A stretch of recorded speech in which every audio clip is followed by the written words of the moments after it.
pour être très engagé sur le sujet des violences faites aux femmes et aux enfants, même si on peut être choqué par le concentré sur ce cas, mais en réalité, on n'est pas étonné du tout. Quand on est vraiment sur le terrain, on n'est pas choqué du tout parce que ça arrive souvent. Je voudrais dire 3 points très rapidement. Premier point, Angela Davis, militante antiraciste américaine, avait eu cette citation: dans une société où il y a du racisme, ne pas être raciste ne suffit pas, il faut être antiraciste. J'ai envie de dire en France, dans une société où les violences faites aux femmes et aux enfants sont légion, dire c'est pas bien ou être compatissant, c'est pas suffisant. Il faut s'engager dans le combat.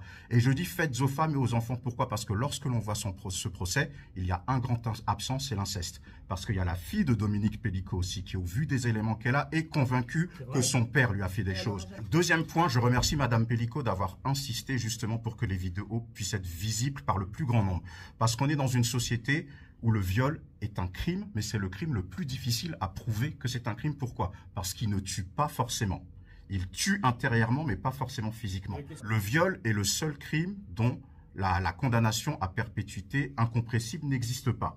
Pour que ça existe, il faut qu'il y ait un meurtre et que la victime soit âgée d'en dessous de 15 ans, d'accord? Sachant qu'il y a moins d'1% des violeurs qui sont condamnés, donc il le fallait. Et il le fallait pourquoi? Troisième point, quand vous voyez ce matin, il y a un des accusés qui a fait un doigt d'honneur aux gens qui étaient venus soutenir Madame Pellicot. Il y a un avocat d'un des accusés qui est venu traiter les femmes de tricoteuses devant caméra. Donc ça montre quoi? Moi, je me fais pas d'illusions. Oui, il a fallu choquer les esprits, mais on est encore loin d'avoir gagné ce combat. Donc moi, ce que je dis, le combat contre les... Vous avez raison, société patriarcale. Mais